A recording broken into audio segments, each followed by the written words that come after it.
vocês. Hoje vai ser uma live mais curta, porque a gente já tratou a maioria dos assuntos nas lives anteriores, na parte 1 e parte 2, não sei se vocês já assistiram. E aí hoje ficou só pra gente retomar um pouquinho a questão do RCPN no que tange a cartilha, né, nessa nota explicativa da ARPEN Brasil. E aí depois a gente faça um pouquinho do RTD-PJ, que teve poucas alterações comparadas com o RCPN. Vocês estão conseguindo me ouvir bem? Hoje eu tô sem aquele microfone, e aí eu não sei se a minha voz tá chegando bem ali pra vocês. Me sinalizem, por favor, se não conseguirem me escutar. E se tiverem alguma dúvida, só mandar ali no chat, tá bom?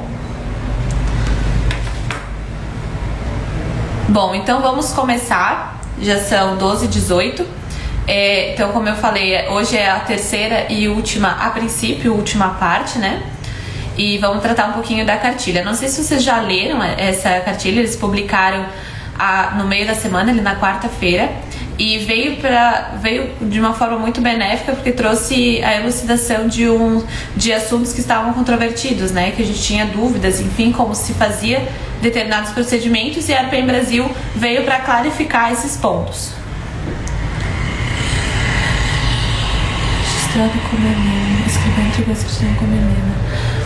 Neste caso, Liz, se essa Helene ela é maior, ela só precisa pedir a retificação do nome dela para Helena.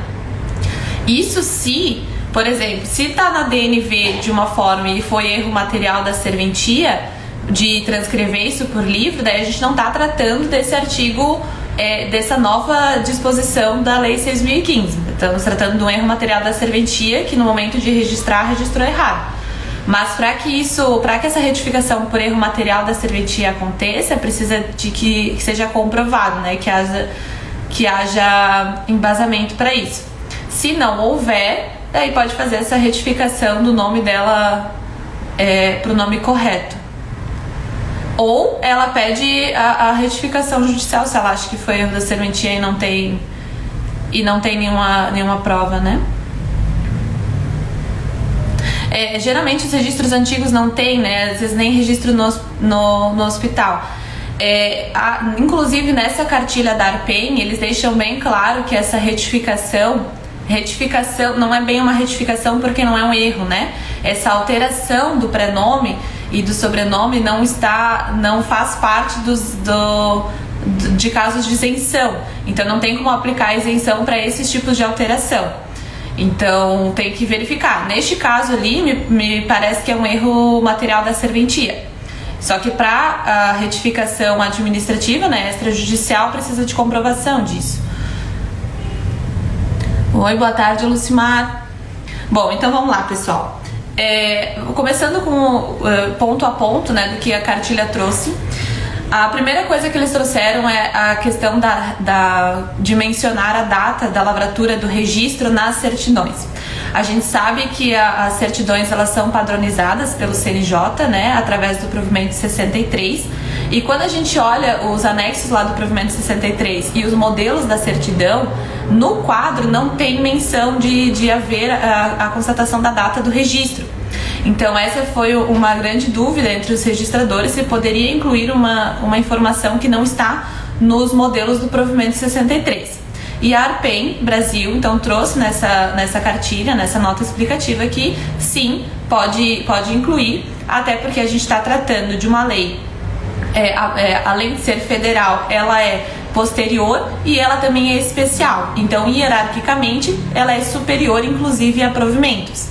Então, para quem ainda não alterou o parâmetro, pode alterar o parâmetro para que conste a data da lavratura do registro, da data do registro nas certidões. E apesar de não constar no provimento 63, pode colocar essa data sim.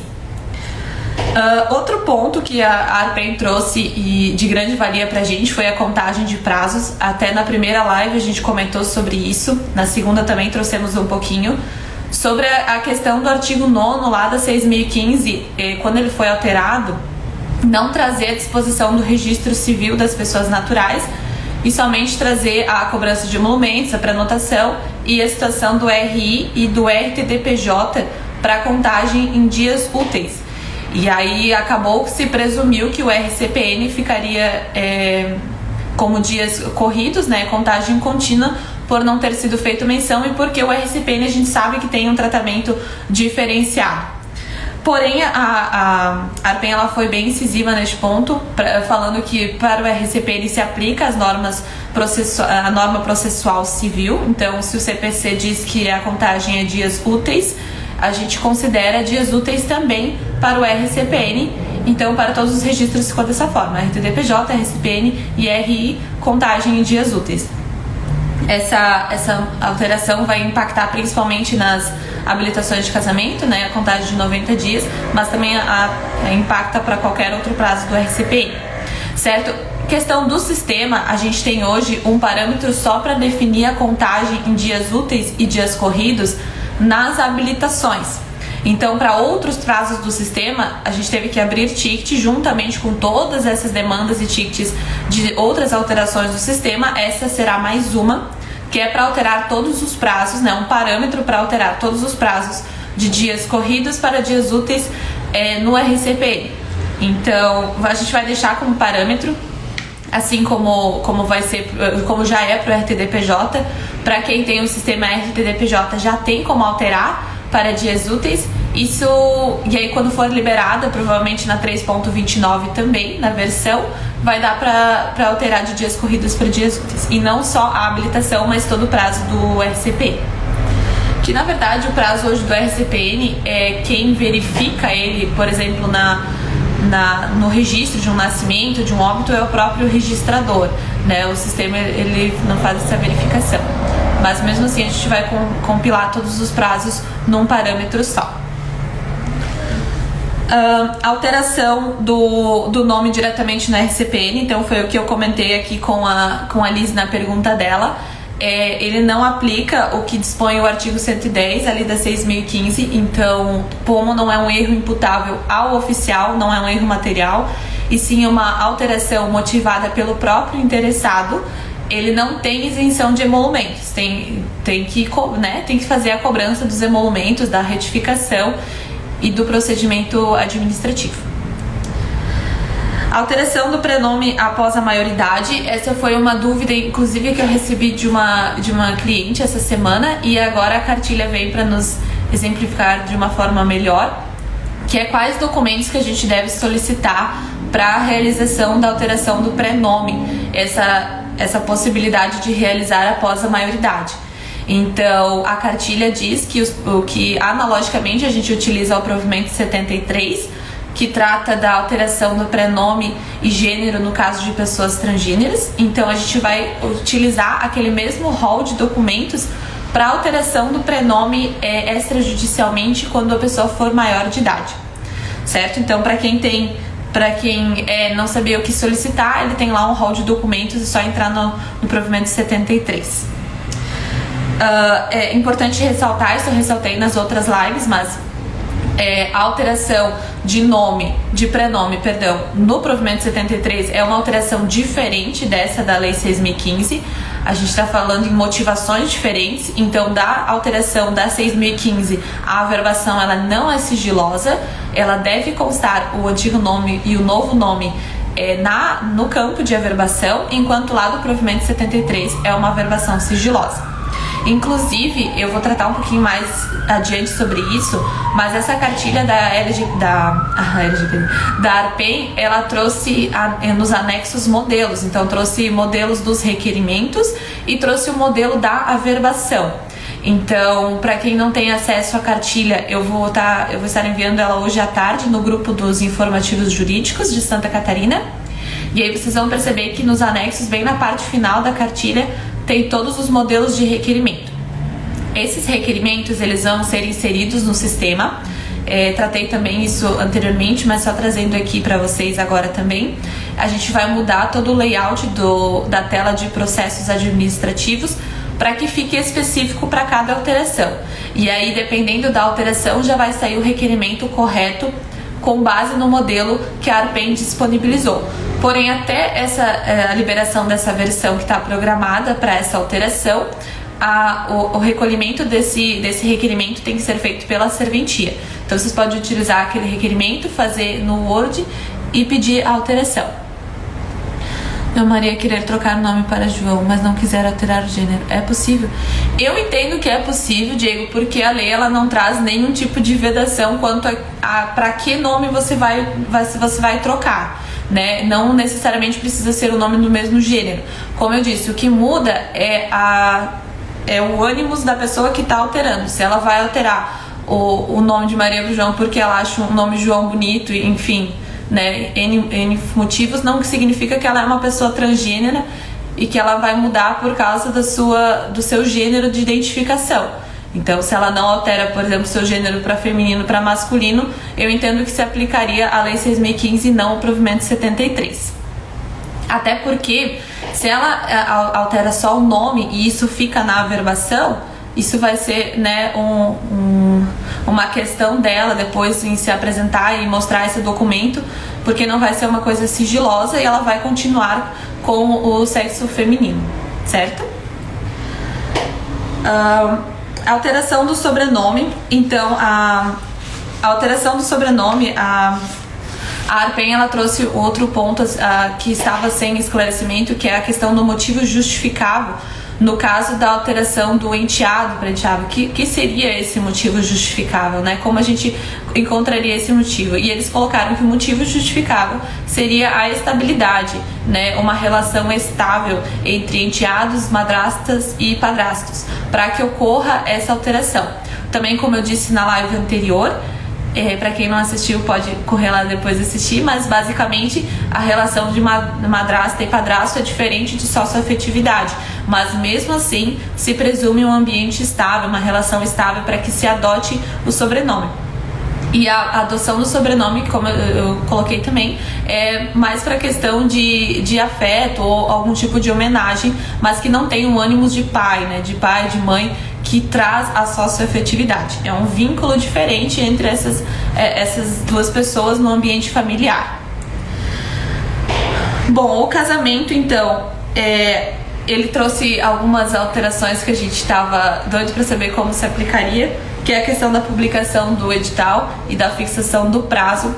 Então deixou expressamente que hoje não tem mais prazo de 15 dias, como eu comentei, por ser uma alteração posterior e uma lei especial, ela revoga tacitamente legislações anteriores que tenham uma disposição diferente. Então a gente não trata mais de prazo de 15 dias para fixação e também não trata mais, na verdade, de prazo de fixação, porque é o único prazo que traz lá no artigo 67, o prazo de até 5 dias, não é prazo de afixação de edital, mas sim prazo de emissão da certidão de habilitação, que traz na redação certificado, mas é a mesma coisa, certificado, certidão de habilitação, que deve ser impressa em até 5 dias. Reforçando, não é que em 5 dias deve ficar afixado. Pode ficar afixado, e a que a Arpen trouxe uma novidade que eles sugerem que fique no mínimo 24 horas. Então, se a gente publica lá no E-Proclamas, o edital ele vai ser publicado, na verdade, no Jornal Oficial a partir da meia-noite, então até a meia-noite pode ser editado.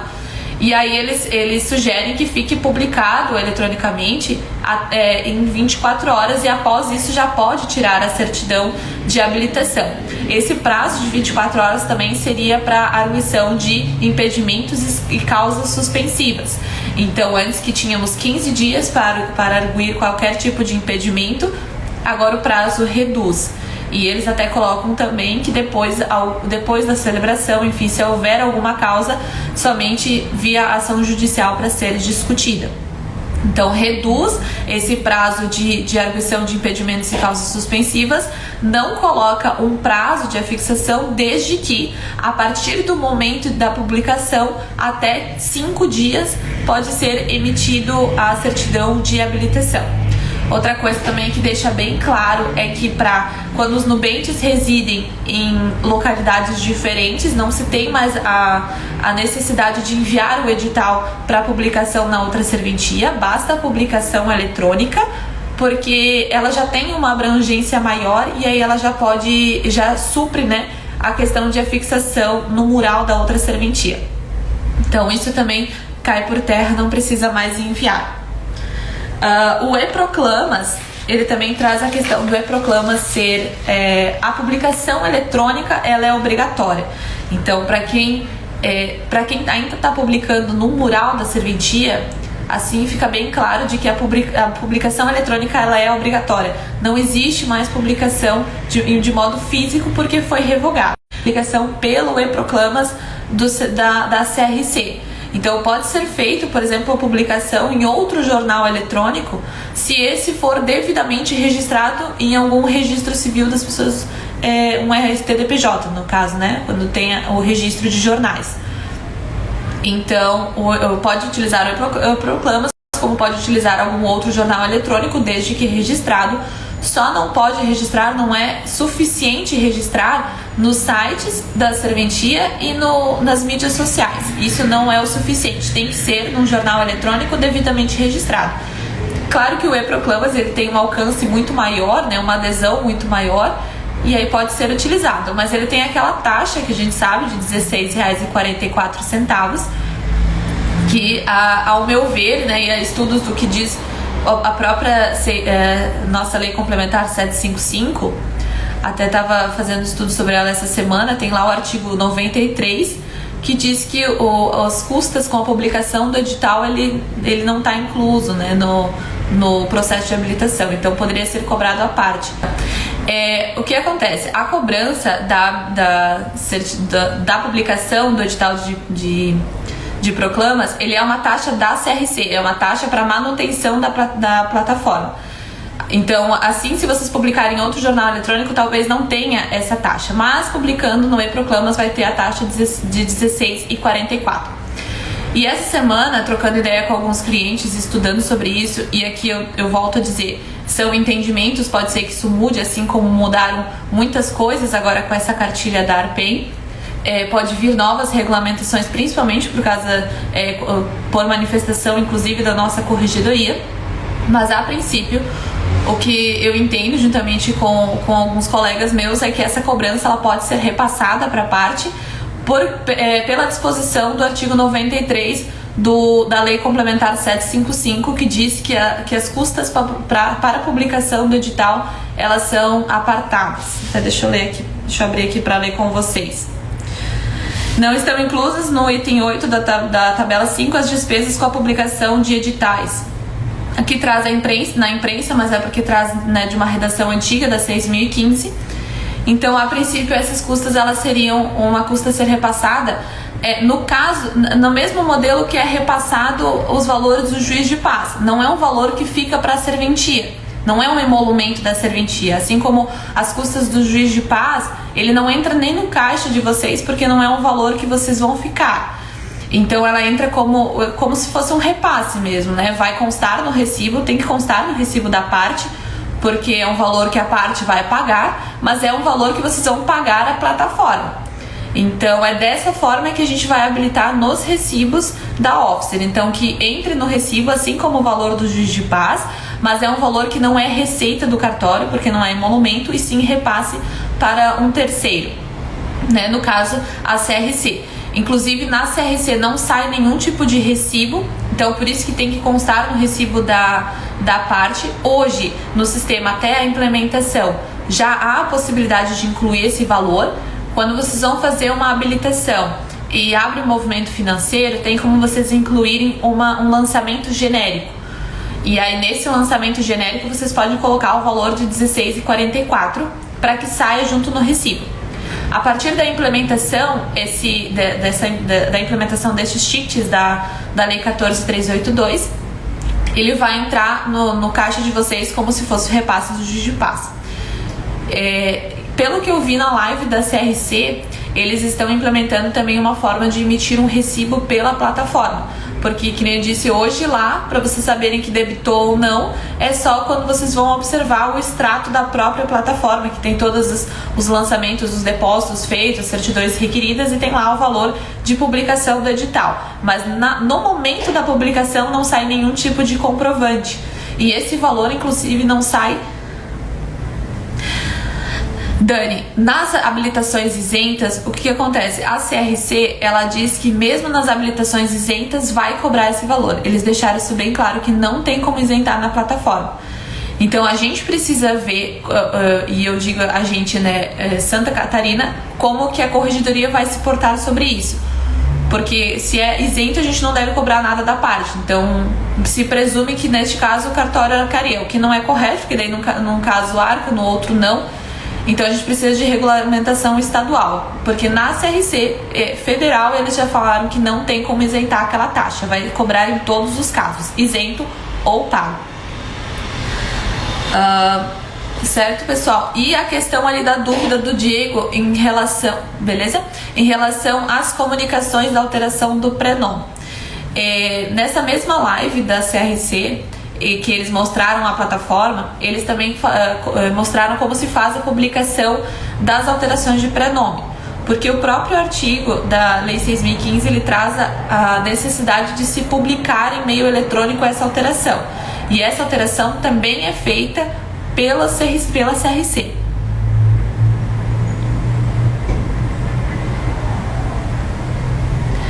Eu não entendi muito bem a tua colocação, Cláudia.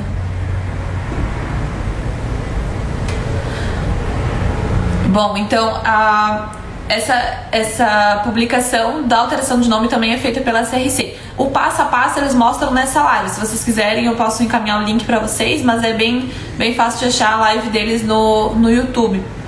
E aí, além do edital, por esse e-proclamas já é publicado também a alteração de prenome. Esse e-proclamas, além do casamento também, né, do edital, também é comunicado as conversões de união estável em casamento. Então é tudo onde traz por meio eletrônico, a CRC está se habilitando para que seja publicado por lá. E aí no final eles trazem já a possibilidade de enviar as comunicações dos órgãos oficiais. Certo? Tem, Dani. A nossa versão agora, que nós atualizamos essa semana, para quem já está com ela nova, 3.28, ela focou na LGPD e demora em torno de 3 a 4 semanas para se fazer uma versão. Às vezes pode demorar mais, às vezes menos, depende da quantidade de demanda, né, de tickets. Os tickets dessa lei, elas ficaram para 3.29, que é a próxima versão. Não vai dar para entrar tudo, até trouxe aqui para vocês a relação, a gente tem em torno de 50 tickets por aí que vão ter que ser feitos, e aí como alguns são de maior complexidade, são alterações maiores no sistema, a gente teve que escolher o que vai entrar na 29 e o que vai entrar na 30 e assim por diante. Mas a questão dos modelos foi priorizada, a questão do prazo do edital, envio para o Ministério Público já entrou nessa 3.28, já foi alterada as saídas. Mas a previsão que a gente dá, a princípio, na 29 já vai entrar tickets de alteração. Talvez não todos, e talvez não todos os de modelo, mas alguns sim, tá bom? A gente vai comunicando vocês à medida que for implementando e for liberando as atualizações. Inclusive, sobre essa questão de saída, tem uma saída muito importante que essa cartilha trouxe, que é os termos declaratórios de união estável e os termos de dissolução de união estável. Porque agora, com essa alteração da 6.015, traz a possibilidade de se fazer termos declaratórios de união estável diretamente no registro civil. Então é uma forma diferente de comprovar, né, de se documentar a união estável do que a escritura pública ou o documento particular, que a gente já conhece. E é um termo que ele recebe fé pública, porque ele vai ser feito pelo oficial registrador do registro civil, e posteriormente ele pode ser registrado. Então é uma possibilidade que a lei trouxe, a cartilha regulamentou, trouxe modelos, e esses modelos também vão ter que ser inseridos no sistema. Basicamente vai sair um termo, esse termo vai ser impresso numa folha de segurança, assim como uma certidão. Vai poder ser feito por qualquer registrador civil, então qualquer RCPN, e o seu registro depois registrar no livro E, então nas serventias que possuem o livro E, serventias de comarca. Então, só recapitulando, o registro, o termo em si, qualquer RCPN faz, o registro é no livro E. Pode sim. inclusive neste termo ele tem a menção não da necessidade, mas do que os efeitos que tem o registro. Mas para gerar efeitos não é obrigatório o seu registro, né? É a mesma coisa que uma escritura, né? Ela tem efeito entre as partes, mas para ter efeito erga omnes ele precisa ser registrado no livro E. Então neste próprio termo ele vai ter a menção no final, orientando, né? A orientação à parte para que seja feito esse registro, certo? Mas não é obrigatório para que se faça valer como um documento de união estável.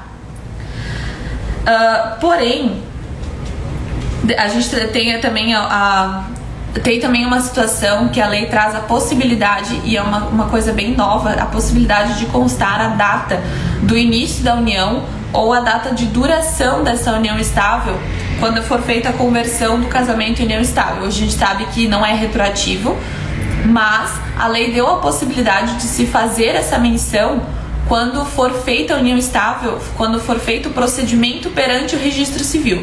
Quando coloca procedimento perante o registro civil, está tratando desse termo da declaratório de união estável no registro civil, mas traz a prerrogativa de ser registrado depois. Então, se o termo foi feito no RCPN, foi registrado, depois da conversão ele pode haver a citação da data do início da união ou do tempo de duração dessa união na conversão. O que para eles é muito benéfico, né? Porque depois numa possível separação ele tem ele vai poder retroagir de certa forma, né? Porque vai ter a data do início da união. O que hoje não acontece, muito pela precariedade de se verificar de fato o início, né? Principalmente em termos particulares, a declaração que se dá é uma declaração entre as partes. E aí, quando a gente faz o termo declaratório perante o RCPN, confere fé pública àquela declaração e por isso é aceito depois na conversão. Então é uma novidade que estava meio obscuro quando a gente lia as alterações da 6.015 e aí ficaram mais claras agora com essa cartilha da ARPEN, que veio para nos ajudar em vários pontos.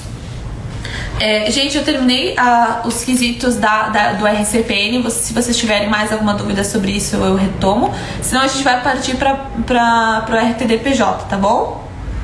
Não sei se está travando ele para vocês, aqui deu uma travadinha para mim, mas já voltou. Vamos lá então ao RTD-PJ. Primeiro ao RCPJ, ao Registro Civil das Pessoas Jurídicas. Trouxe algumas alterações procedimentais que não vão ter impacto no sistema, mas assim no dia a dia da serventia. E a primeira delas é a possibilidade de se fazer o registro da pessoa jurídica apenas com uma via do estatuto do contrato ou, né, do estatuto do contrato social, que antes se pedia 2 vias, agora uma única via já é o suficiente. E essa via, ela, quando vai fazer a solicitação, aquele requerimento para registro não precisa ser reconhecido firma, não precisa ter o reconhecimento de firma, se quem o apresentar é o representante dessa empresa, o diretor ou o presidente, né, no caso de associações e fundações. Essas são as duas alterações mais procedimentais. No que tange ao sistema, a alteração que a gente vai ter um tipo de implementação é o fato de que agora, em 180 dias, os documentos físicos apresentados para registro, eles terão que ser descartados. A lei, ela traz que serão descartados, então é uma premissa obrigatória da serventia em descartar, principalmente por causa da LGPD. A gente sabe que com a LGPD a gente só pode conservar documentos pelo período legal, né, quando tem, e os documentos que a gente precisa. Então, se a lei está falando que em 180 dias o cartório descartará, é neste prazo que vocês precisam descartar os documentos físicos.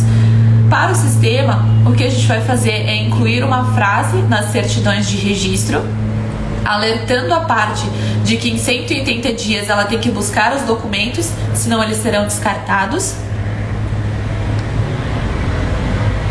Então, Diego, eu estava mesmo conversando com o meu colega sobre isso. Como é que vai ser feito o registro se eu vou ter uma via só? E a gente chegou à conclusão de que hoje se caminha para uma realidade eletrônica, né? Então, para fazer o registro, vocês vão mantê-lo digitalizado, manter um arquivo digital.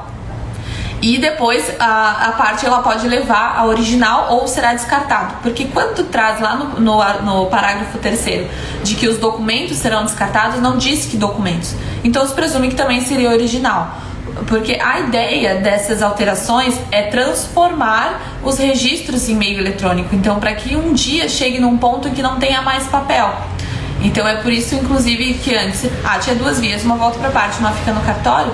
Esse arquivamento passa a ser digital, mas ficou bem confuso mesmo, porque é estranho pedir uma só via, né, e a outra, o que se faz com a outra, mas ao nosso ver essa interpretação que a gente dá, é o caminho que a gente está tendo para a esfera digital, e isso reforça quando os documentos serão descartados. Então presume-se que não terá mais arquivamento físico de documentos, e sim eletrônicos.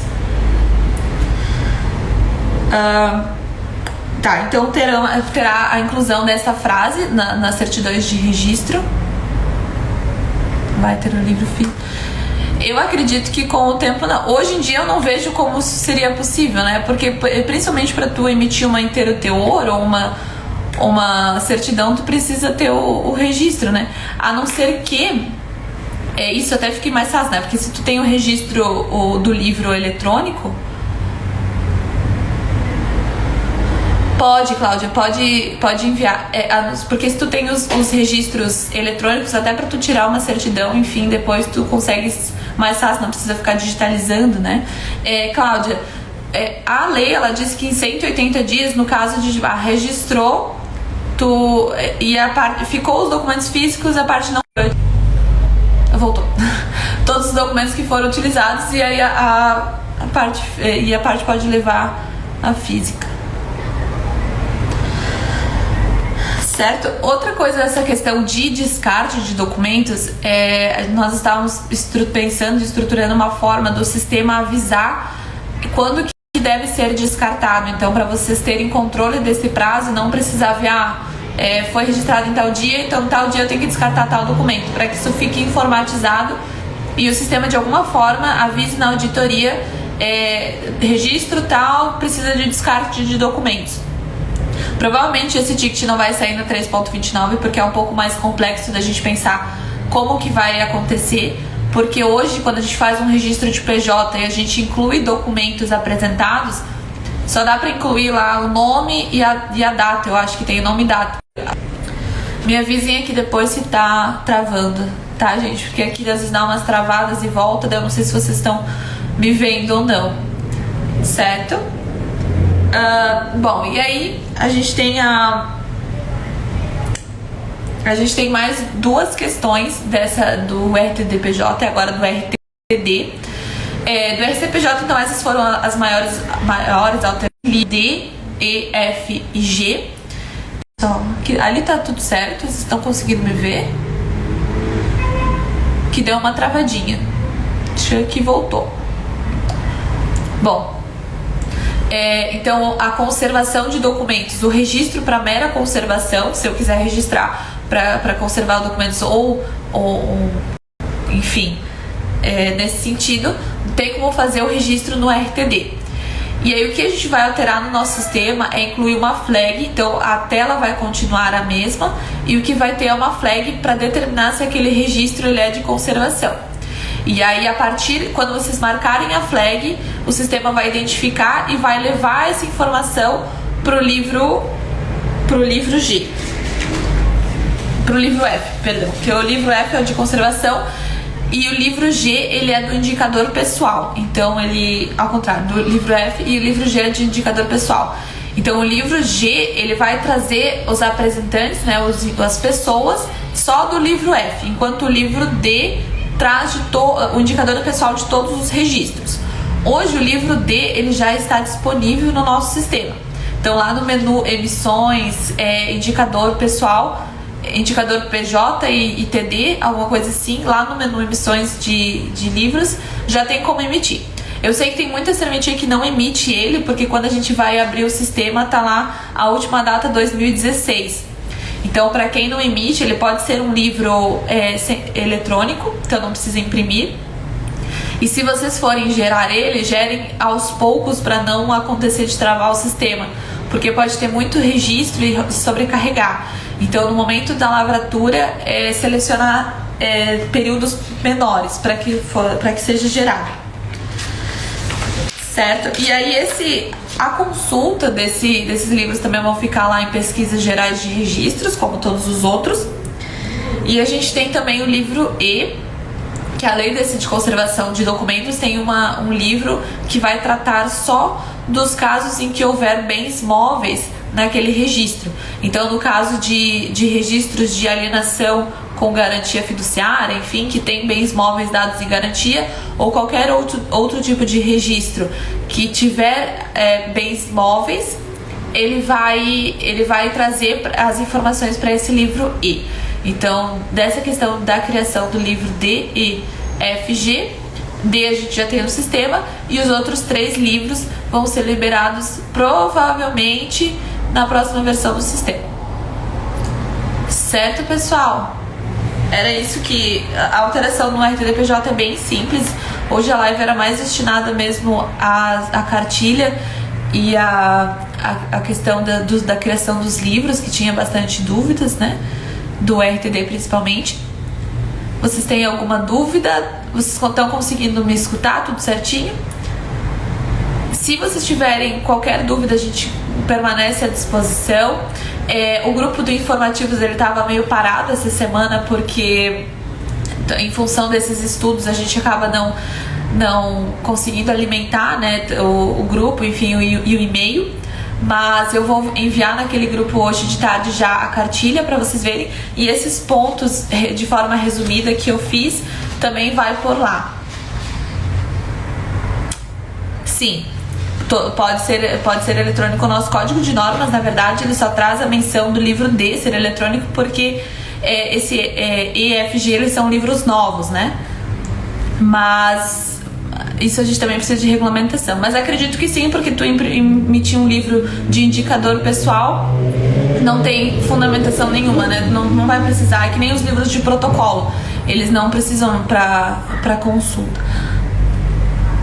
Obrigada, Lu. Após a descarte do documento privado, essa parte pedir a segunda via, podemos emitir? Jamil? Oi, Jamil. Pode, sim, pode emitir. É o que eu tava comentando com o Diego antes. Se vocês têm o livro e ele digitalizado, que é o que se espera, que todos os livros, primeiro que se espera que tudo fique digitalizado. Se vocês têm digitalizado, fica até mais fácil vocês tirarem depois uma inteiro teor e uma segunda via. Ou vocês, a gente presume que quando ele fala em descarte de documento, ele não está tratando do estatuto ou do contrato social. O que não faz muito sentido para mim, porque ele não especificou, né? Quando ele fala de documentos físicos. Se a parte apresenta um documento físico, que é o estatuto e o compromisso ou o contrato social, e ele presume que a serventia não tem arquivo físico, seria esse que se retornaria para a parte, até porque senão a parte não vai ter via, né? Do registro para a guarda precisa ser solicitado. A questão do registro para a guarda precisa ser solicitado pelo requerente ou dependendo do documento apresentado, nós aqui vamos resolver onde registrar. Em tese, a parte que solicita, né? O ânimo dela de apresentar um documento para a mera conservação. Então ela deveria apresentar essa solicitação. Diferente de, por exemplo, quando vai tirar uma segunda via ou alguma coisa assim, que daí só a parte pode solicitar e a lei traz isso. É que fica meio como sigiloso, me parece, né? Porque se fica restrito a só a parte retirar ou a solicitação judicial.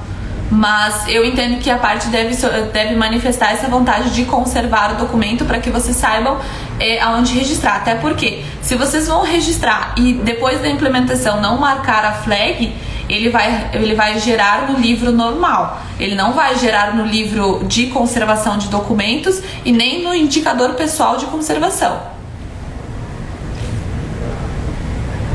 Registrar no sistema. Como fica a questão do livro mínimo? Então, Jamil, como fica, né? Porque se a gente tem que devolver para a parte ou não havia e descartar o que sobra, eu entendo que o livro físico vai cair, mas tem que esperar a manifestação da nossa corregedoria. Hoje não tem essa informação no nosso código de normas e a 6.015 não trata disso. Até acredito que seja um ponto para um CAI. A gente, né, aqui da Officer realizava CAIs, inúmeros CAIs, geralmente quando essas questões controvertidas, e aí agora eles tiraram essa possibilidade, né? Não tem mais como a gente fazer, eles falam que nós não somos competentes para isso. Não temos competência, né, para fazer. E aí a gente sempre precisa que um cliente realize o CAI pra gente. Fica meio ruim, né? Quando a gente faz, nós damos publicidade para todo mundo, né? E aí se um cliente só faz, às vezes não é repassada a informação. Se não vira circular, por exemplo. Então, o que vai se integrar com a SERP? Vamos registrar o sistema que vai se integrar com a SERP. Então, Dani, a SERP, ela inclusive também foi frisada aqui na cartilha da ARPEN. Ela é um projeto que ela está em andamento, mas ela não tem nenhuma premissa ainda. Precisa de regulamentação do CNJ. Tanto da forma de instrumentalização quanto da utilização e principalmente dessa integração entre sistemas. A princípio, o que traz é que o cartório ele manterá o seu banco de dados, mas não que voltou? Acho que agora voltou, que voltou para mim também. No banco de dados de vocês, o registro fica mantido no sistema Officer, né, no banco de dados da serventia, e o que é enviado para o SERP são as informações desse registro, né, mas o mantenedor permanece na serventia.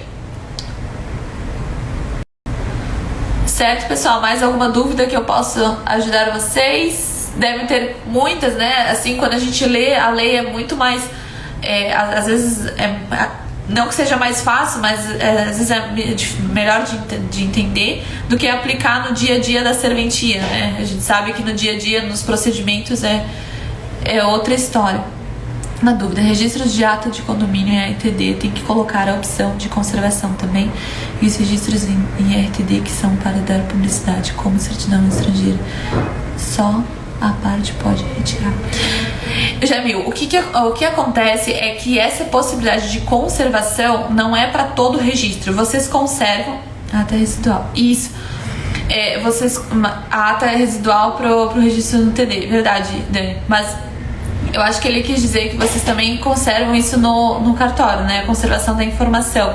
Mas essa conservação de documentos que traz a possibilidade da lei é para manutenção do documento, para que ele fique... Não deixa de ser também a conservação de outros documentos, mas que nem eu disse pro Diego, acredito que a parte tenha que solicitar especificamente o registro desse documento para a conservação do teor dele de forma diferente da ata de condomínio, por exemplo, que é residual, que nem a Dani colocou. É uma coisa que já se utilizava, na verdade, né? Mas agora ele vai para um livro diferente. Certo, pessoal? Então essa é a nossa terceira e última parte a princípio dessas questões. Faremos... Imagina, Jamil, se tu tiver mais alguma dúvida ou se não ficou claro para ti, podemos conversar depois no WhatsApp do jurídico, pode ser? A gente conversa lá troca uma ideia. Não quero que vocês fiquem com dúvida. O que eu puder ajudar, claro que eu também não sei de tudo, ainda estou ali estudando. Penso que vamos ter que pegar um requerimento porque não dá publicidade. Exatamente, Dani. Essa questão que eu disse, que ele fica de certa forma sigiloso, né? Não é qualquer um que pode tirar uma certidão. É um documento que ele tá para conservação, e a lei mesmo diz que quem retira uma segunda via ou uma certidão interteor é só a pessoa ou por mandado judicial. Diego, eu entendo que continua.